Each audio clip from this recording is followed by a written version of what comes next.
ACS does incredibly important work. That mission they still maintain their core mission, but they've also expanded, and they've just gotten really good at what they do. And so a big shout out to Director Esquivel over there and her leadership in doing all of this. This is an incredibly important bill. I know on the face of it may not seem that way, but the work they're doing and how they do it and how they address it and how they help people directly on the street and really get them where they need to go under really challenging conditions. It's phenomenal. And being a part of this and being able to support them, it helps all of us. It helps all of our community. And so I can't say enough about just how important this is and what this will mean for our city and for the ACS department. And so that, that's, for me, that's just a huge, huge thank you. And so I'm good. Thanks. Thanks, Councilor Baca. And then I will welcome up Councilor Renee Grout.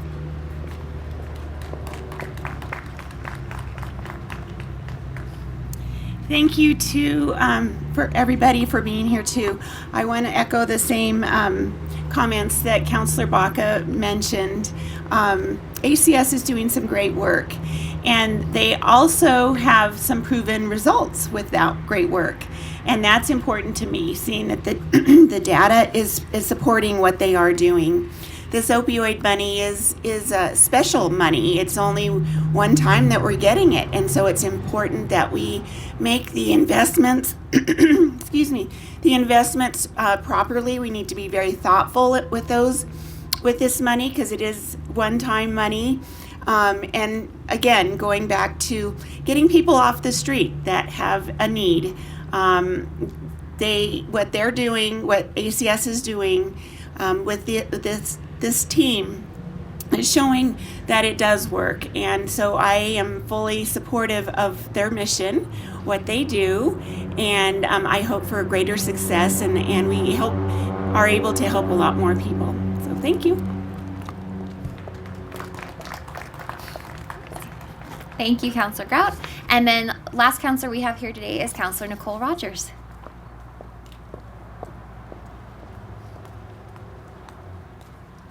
Hello. I'm excited. We are in the heart of District 6, and today's signing really represents more than just an appropriation. It's a commitment to healing.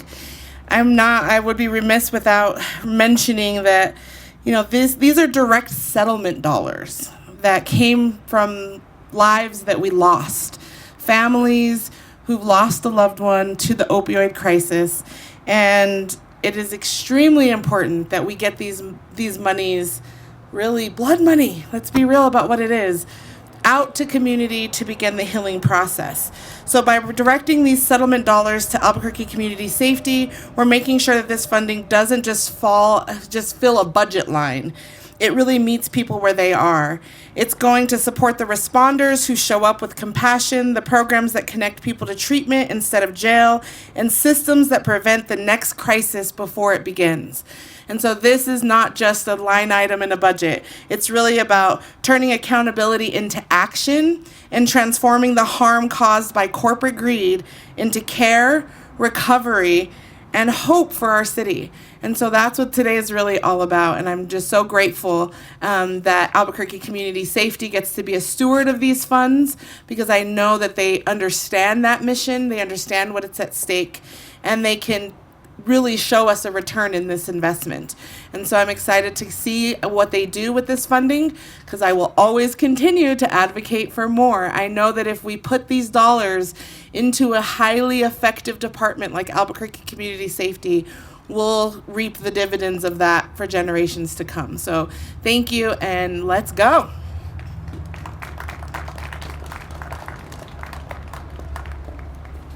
Thank you, Councilor Rogers. And I will now hand it over to the Director of ACS, Jody Esquivel.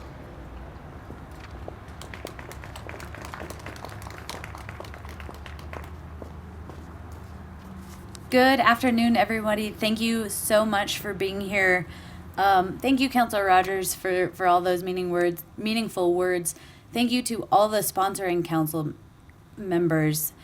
It really means a lot to us at the Albuquerque Community Safety Department to have your support, and I appreciate that. I thank all of council, because this was a unanimous pass, and I think that we all understand and feel the urgency of our community right now. So thank you. Thank you to the administration for allowing to push this forward. It came out of a report that you'll hear from Jen, a report that Jen produced earlier about their amazing results and what they're doing in the community. And we thought, wow, how can we do this more? How can we do this better? And I'm thankful for the support of the administration to say, let's go get it, and let's serve the community differently. Thank you to ACS, the street outreach team. They are doing this work every single day, every single call, all long shifts through the night, trying to connect folks to services. And I appreciate everybody from the top down that's working with ACS in this mission. ACS recently turned 4 years old. And with those 4 years, we have redefined public safety in the city of Albuquerque. That is an amazing feat that places across the country. We just got off of a meeting with a bunch of different departments that are trying to do exactly what we're doing. We're 4 years old, and we continue to evolve with the needs of the community. Not only did we evolve public safety to hug the community in a way that we haven't before, we continue within ACS to understand the needs of the community change, which is why we have our street outreach team.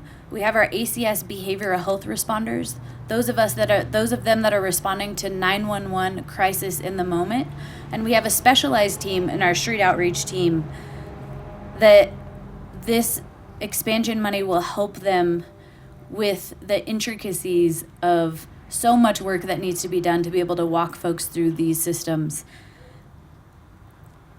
I wish that there was an ACS when I was a first responder, because this program and the depth is so important for the community. I can't explain it enough. I would love to answer any questions for you guys after, but this is just mind-blowing. The fact that somebody can respond to a 911 behavioral health call and then refer that call to our street outreach team, and the depth of our street outreach team is so powerful.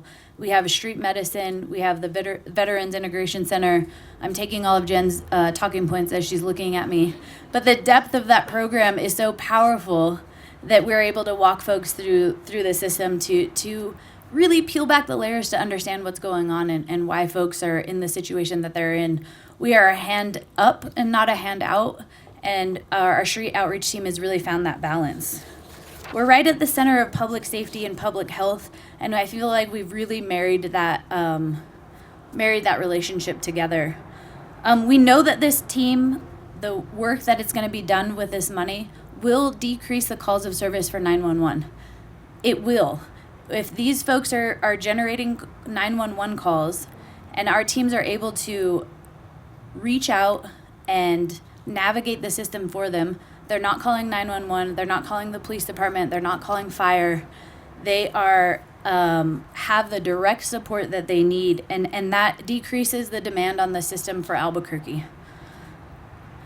I talked about a little bit of the partnerships that we have, but one partnership that I really want to focus on just to mention is our street outreach, our street med team with our UNM street medicine, our mobile medicine team is absolutely phenomenal. We are doing basic wound care. They have pharmacy capabilities, psychology on site. They have so many things that we want to offer to the public in a way that they are able to receive those services in the actual places that we feel like we need them most for the city. So we're popping up our Connected Care events in those locations that you see where maybe the area is saturated. And we want to be able to bring those resources to those spaces.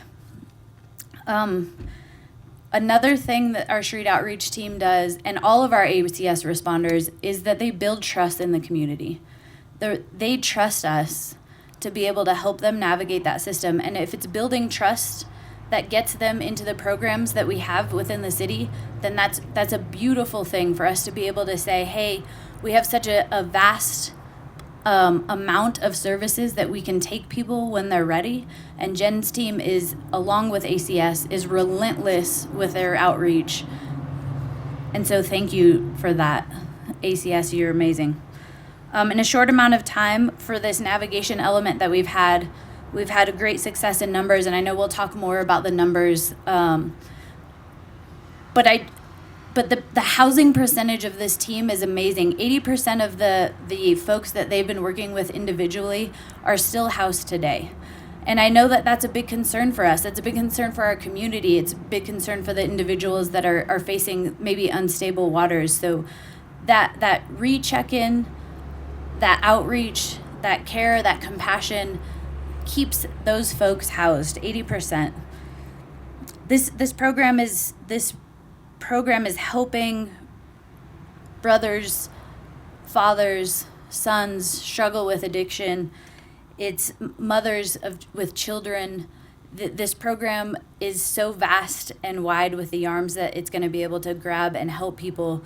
And the amazing thing about this is that it's already successful. We weren't asking for money that was in theory. We've been practicing this, and people have been receiving services and being successful. And so we're excited. We're thankful for the expansion. We're thankful for the opportunity to serve the community in this way. I could go on, but I won't. Thank you so much. Thank you, ACS, the administration, City Council, everybody that supported this. We're excited to get out there and just, like Councilor Rogers said, let's go. Like, we're ready. Thank you. Thank you, Jody. And now I'm going to hand it over to ACS's Street Outreach Lead, Jen Martinez, to explain a little bit further.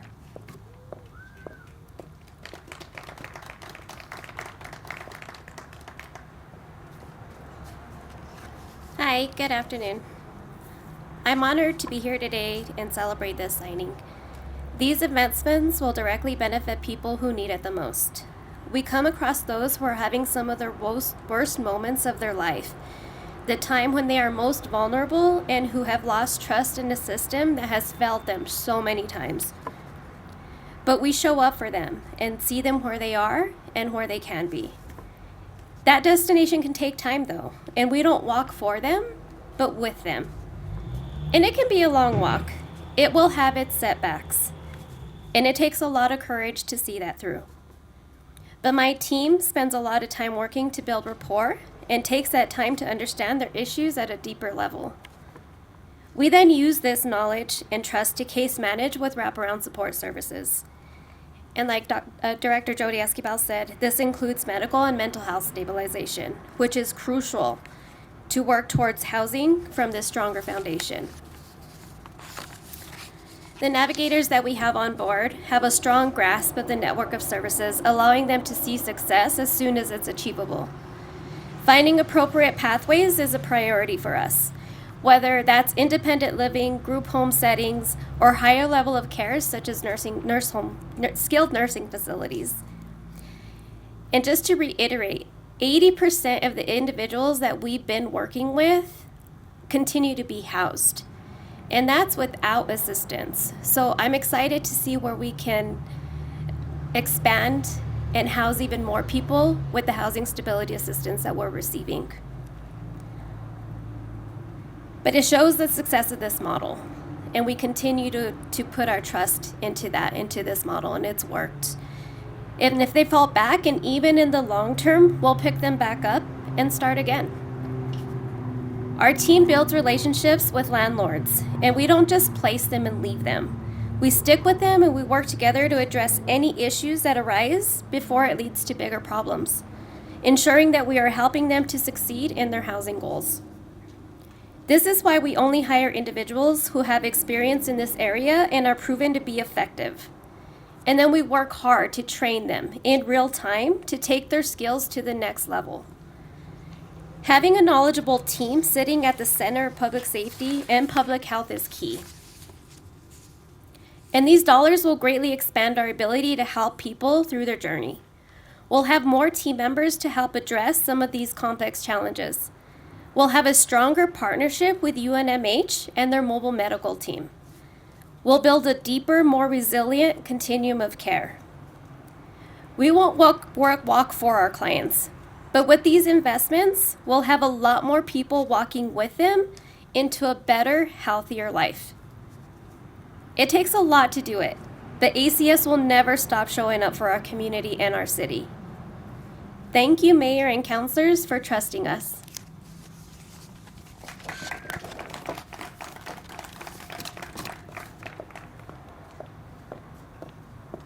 Thank you, Jen. And our last speaker I have on our run of show is CAO Samantha Sengel.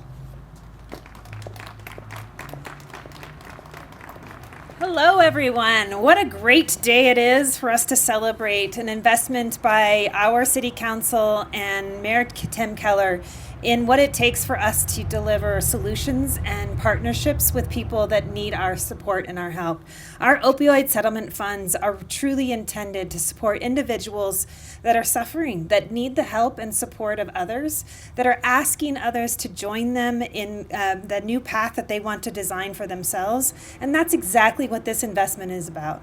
When we talk about using opioid settlement funds to support individuals that are experiencing substance use disorder and other challenges that come associated with that, whether that's being unhoused or being challenged in finding work or all of the other pieces that come with those challenges. When we talk about that and think about ways that we can solve and be their partner with them, the Opioid Settlement Fund investment in our Albuquerque Community Safety Street Outreach Team and the Navigators is exactly the place that we can talk about success already. As you've heard from those that have already spoken, our team has had incredible success of connecting individuals to the supports and services that they need, including housing. And we know that if you have a stable home to live in and a place to call, a home that it feels safe and feels like a guarantee that each day you know where you're going to go and where you're going to find your things, it is a foundation that is transformational. So what's incredibly special about this is this $2.9 million in opioid settlement funds is split into two categories of funding. We are able to amplify with $1 million the mobile crisis response and street outreach team that's adding capacity of individuals there to support the community and work with individuals. But we're matching that with $1.9 million in housing funding to support those individuals. This funding will help each individual with whatever that housing necessity is. Some folks will need a voucher, others need connection to specific rental help, and it may vary for each person. But when we think about putting together both the people and the power that they have in making those connections with housing dollars, that's when you start to see the outcomes that you see in this program. 80% of those individuals being housed and staying housed is an incredible success story. So the great news today is that we're signing this legislation. Mayor Keller will sign into law that we will spend these dollars specifically as intended to amplify this program. It's an incredible outcomes and the opportunity for us to show the community what it means when you match services and connections with the housing dollars to those individuals' needs. So with that, I think we are about ready to get down to signing our legislation. Mayor Tim Keller has joined us and Councilor Nicole Rogers. Mayor, would you like to say a few words? Yeah, I'll be short. Thanks. Everybody excited? Yep. Okay. All right. Well, I know everyone has shared how important this is, and I just want to touch on the fact that we know in the equation to help folks who are unhoused and folks suffering from challenges around income, poverty, we know the answer is housing. We know that, right? But it's hard when you don't have enough housing units or when people aren't ready for housing, and you have to put together a system to do that. And what this represents is our ability to take a step change up and basically house 100 people through vouchers. And so that is always our preferred method. And thanks to this opioid bill and City Council for working on this together, we're basically able to house 100 more people. That is always a great thing. And I think it also paints the way toward the future. We'll see what happens with other opioid funding and different funding streams. But I've always felt our highest, fastest return on investment is vouchers. And so that's why we're very excited to roll these out today and sign this into law. All right. So with that, let's sign this. And then, were there questions? We haven't done questions. Okay. So if you want to sign it and then we can do that. Sure. We'll do questions after. Okay. So ACS counselor, come on up. Others. Really?